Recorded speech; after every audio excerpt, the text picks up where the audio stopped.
Word হলে 36,000 word আছে, 36,000 ওয়ার্ডেই কোথাও না কোথাও কোনো না কোনো পেটি ক্রাইম হচ্ছে। আপনি যদি সবটাই পত্রিকার পাতায় নিয়ে আসেন তাহলে তো মানুষ মনে করবে এই দেশে কোনো মানুষ বাস করতে পারছে। তো আমাদেরও যেমন দায়িত্ব, অবশ্যই আপনারা আমাদের সমালোচনা করবেন বস্তুনিষ্ঠ, সেটা কোনো কিছু না, বাট এটা মাথায় রাখবেন যে এটা কোনো স্বাভাবিক সময় আমরা সরকারের দায়িত্ব আসিনি। আমরা গ্লোবালিও যদি আপনি মনে করেন বা এমনিও বাংলাদেশে যে 17 বছর যে সিস্টেম ছিল, সবকিছু মিলিয়ে আমরা প্রচন্ড একটা সেন্সিটিভ টাইম পার করছি। এবং we have to understand we have the same bureaucracy, সেটাও মাথায় রাখতে হবে। আমরা সেম ব্যুরোক্রেসি আমাদেরকে সাপোর্ট করছে না এইটা না, বাট মাথায় রাখতে হবে যে ওইভাবেও কিন্তু একটা ধারা হয়ে আসছে। যে আমরা নিজেরা আজকে বসে বিটিভি সাথে কথা বলছিলাম যে আমাদের প্রথম রিকোয়েস্টই ছিল আমার আর মাননীয় প্রতিমন্ত্রী যে আমাদের ছবি কিভাবে কম দেখানো যায়। মানে আমরা 2 দিন ধরে চেষ্টা করেও এটা আমাদের জন্য ডিফিকাল্ট হয়ে যাচ্ছে যে কোনোভাবে আমাদেরকে জানি না দেখানো যায়, কারণ এই জিনিসটা রীতিটাই এমনভাবে হয়ে আসছে। তো আমার মনে হয় ইনশাল্লাহ we are in a process. তো আমার বিশ্বাস আপনারা সাথে থাকলে, দেশের মানুষ সাথে থাকলে আমরা ঠিক মতো এগিয়ে যাবো। সেকেন্ড প্রশ্নের জবাব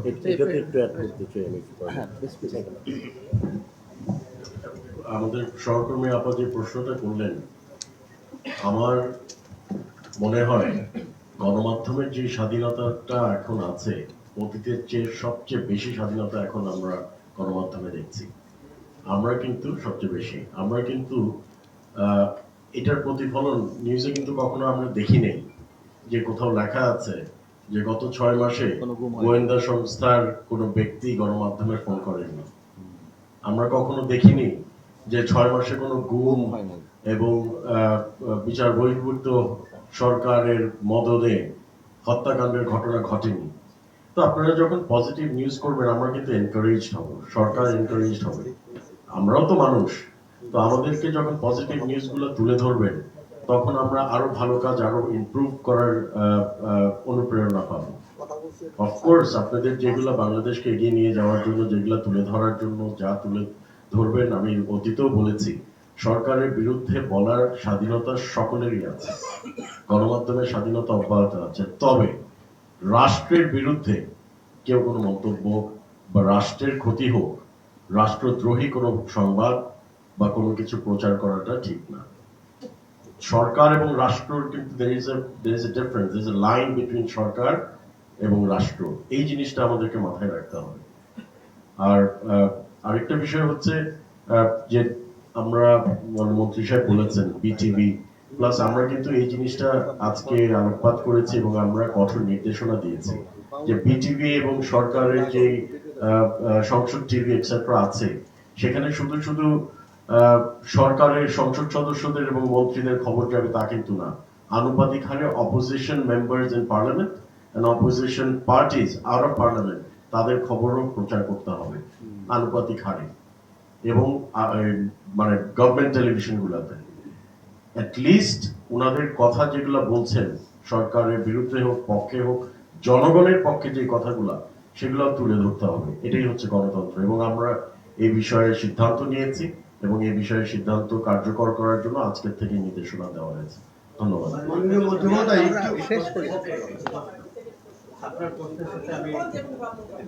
আমি ওনাকে একটু শেষ করে দিই।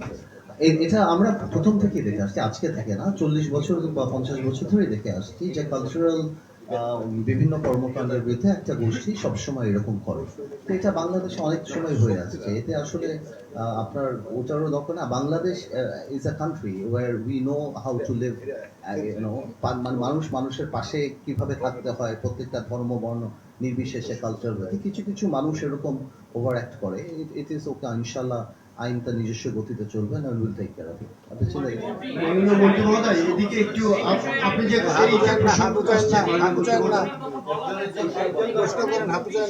কনসার্টের পারমিশন বাতিল করেছে, মানে সরকার কিন্তু আসলে সহযোগিতা করলো না এই এই কনসার্টগুলো হওয়ার জন্য বা সাংস্কৃতিক কর্মকাণ্ড পরিচালনা। নট নেসেসারিলি আপনার কথাটা যে কনসার্ট বাতিল হওয়া মানেই যে সরকার সহযোগিতা করে না।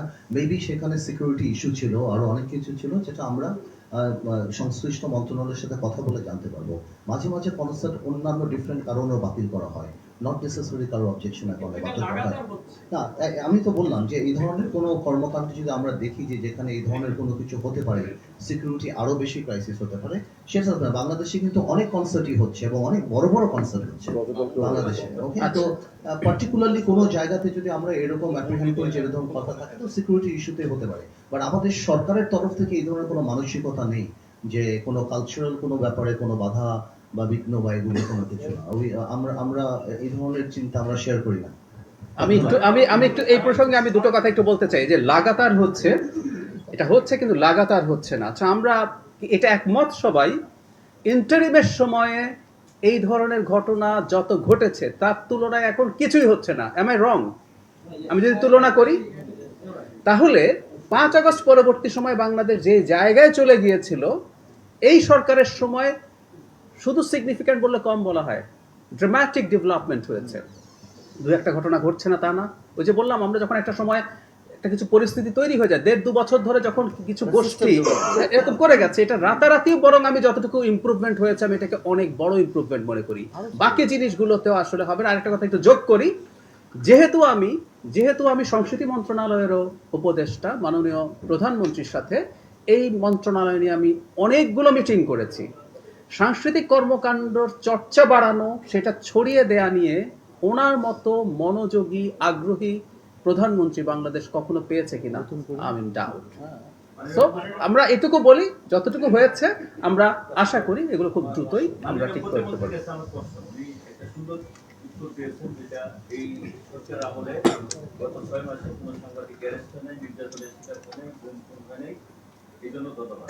আমার প্রশ্ন, অপতথ্য এবং অপপ্রচার প্রচুর পরিমাণে হচ্ছে। আপনি দেখেন যে ফেসিস্ট আমলের যে কালচারটা ছিল, যারা ফেসিস্ট হাসিনাকে বানাইতে সহায়তা করছে, যেসব মিডিয়া, তাদের বিরুদ্ধে কিন্তু এখন পর্যন্ত ওইসব ফেসিস্টদের কিছু কিছু ধরা হয়েছে।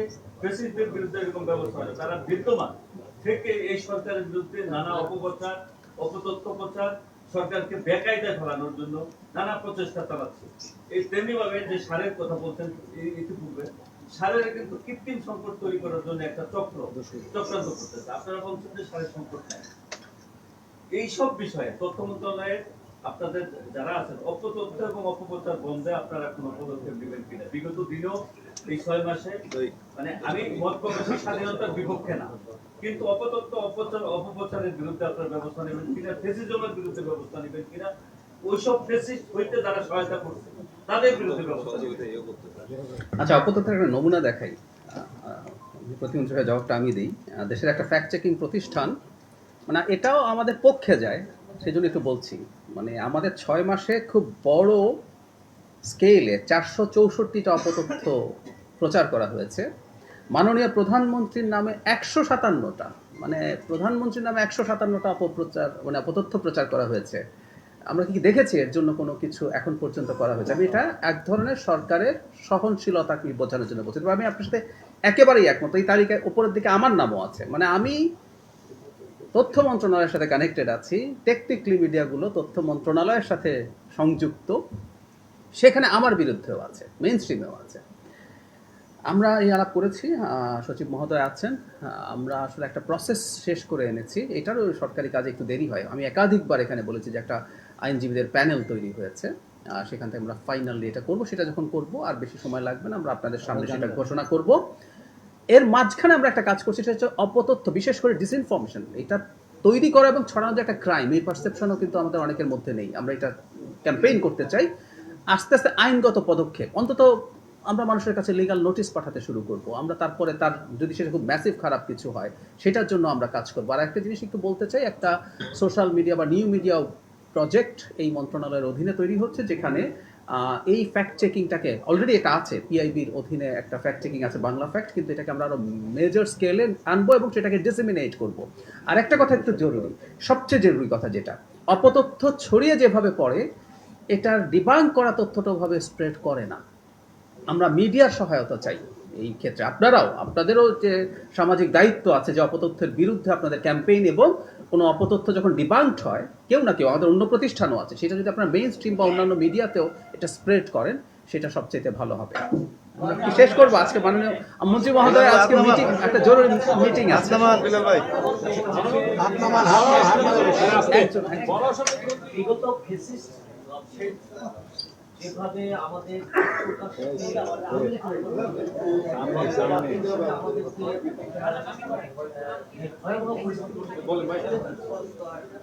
সেখান থেকে এখন আমরা আমি একজন সিনিয়র সাংবাদিক হিসেবে সম্পূর্ণ স্বাধীন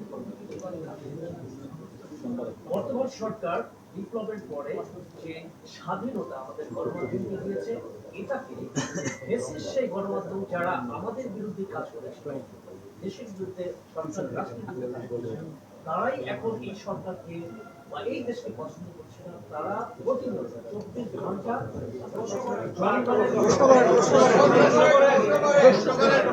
মত প্রকাশকে আবার